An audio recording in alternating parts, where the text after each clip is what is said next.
Hay características generales para estos cuando se analizan las moléculas, ¿no? Estas características son primero que la masa de los electrones son mucho menores a lo de los núcleos ligados.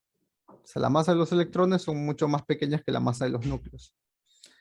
Es como si los electrones fuesen mosquitas girando alrededor de los núcleos que son como ballenas, ¿no? O elefantes. Son muy pesados. La fuerza entre los electrones y los núcleos son del mismo orden de magnitud. Y debido justamente a la menor masa que tienen los electrones, los núcleos son mucho más pesados, más lentos al moverse que los electrones.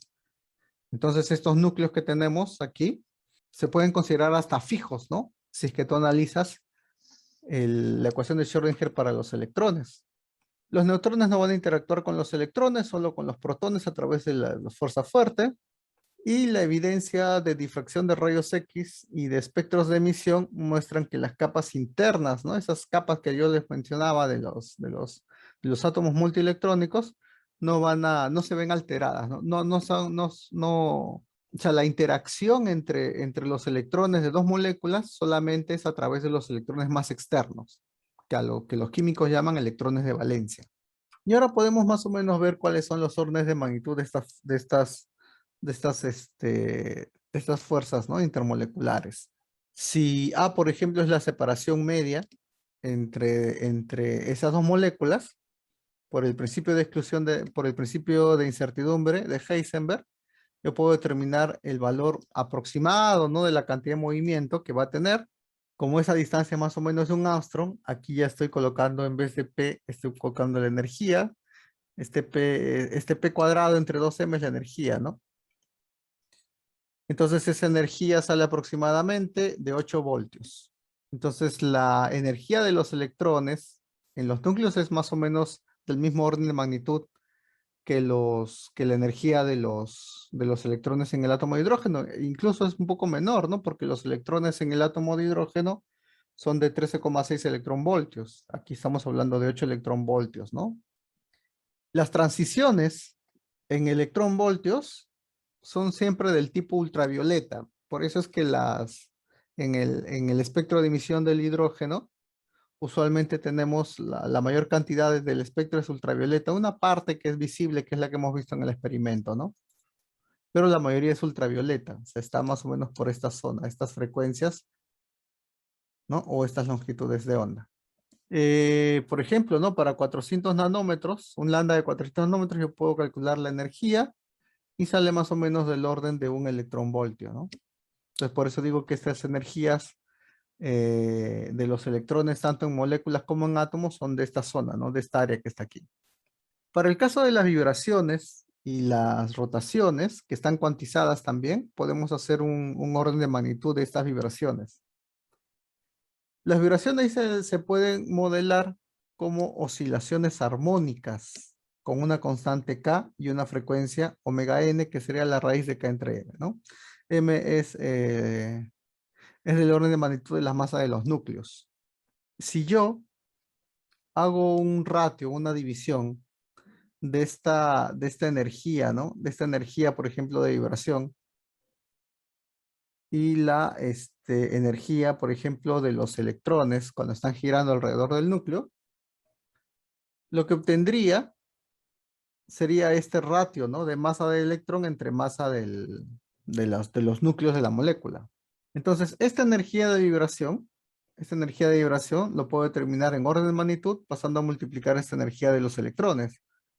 Pero las energías de los electrones es alrededor de un electronvoltio. Por lo tanto, simplemente me queda este ratio de masas entre la masa del electrón y la masa de los núcleos para determinar el orden de magnitud que van a tener las energías de vibraciones.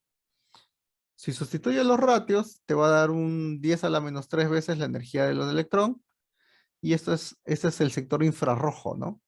Entonces, las energías de vibraciones, para el caso de los electrones o de las moléculas, está en esta zona, ¿no? En el sector infrarrojo. Es menos energético que modificar los electrones en una molécula. No sé, es más fácil modificar la vibración de las moléculas que modificar, por ejemplo, a los electrones, ¿no? Necesitas menos energía.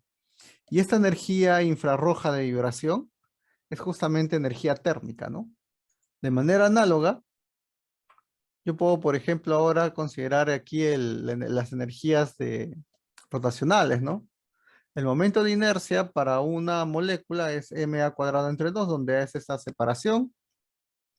Entonces la energía rotacional es del orden de magnitud de L cuadrado entre 2i, pero el momento de inercia es esta cantidad, entonces yo lo puedo sustituir y me quedaría esta expresión. Estoy sustituyendo aquí el momento de inercia y estoy sustituyendo aquí el L cuadrado, que es el orden de magnitud de h barra cuadrado, ¿no? Ya porque el L es P por R, ¿no? Y el P tiene ese orden de magnitud de h barra cuadrado. Entonces la energía de rotación, si comparamos, por ejemplo, con este ratio que tenemos aquí, con esta energía, ¿no? Que tenemos aquí, simplemente estoy multiplicando, estoy aquí, lo que estoy haciendo aquí es multiplicar por la masa de electrón y dividir entre la masa de electrón. Entonces, h barra cuadrado entre la masa de electrón por A me da esta energía, ¿no? Por lo tanto, ¿qué es la energía de los electrones? Por lo tanto, la energía de rotación es este ratio por la energía de los electrones, que me da más o menos del orden de 10 a la menos 6 veces esa energía. Es más pequeña, ¿no? O sea, la energía de rotación es mucho más pequeña que la energía de vibración. Y esa es otra forma de justificar que las energías de rotaciones, para una separación definida, ¿no? Para una separación definida, esta línea, por ejemplo, es una separación definida de los núcleos, un R sub 0. Los niveles de energía que tendríamos para la molécula, primero van saltando de niveles rotacionales y luego cambian de niveles vibracionales, ¿no? O sea, llega un momento en que salta a otro nivel vibracional. ¿Ven? Es básicamente por esto, ¿no? Entonces, es de esta forma como se representan esos niveles de energía para las moléculas. Y esto lo vamos a utilizar el día miércoles para poder ver algunas cualidades, ¿no? De estas peculiaridades de estos espectros de emisión de moléculas. ¿Hasta aquí tienen alguna pregunta?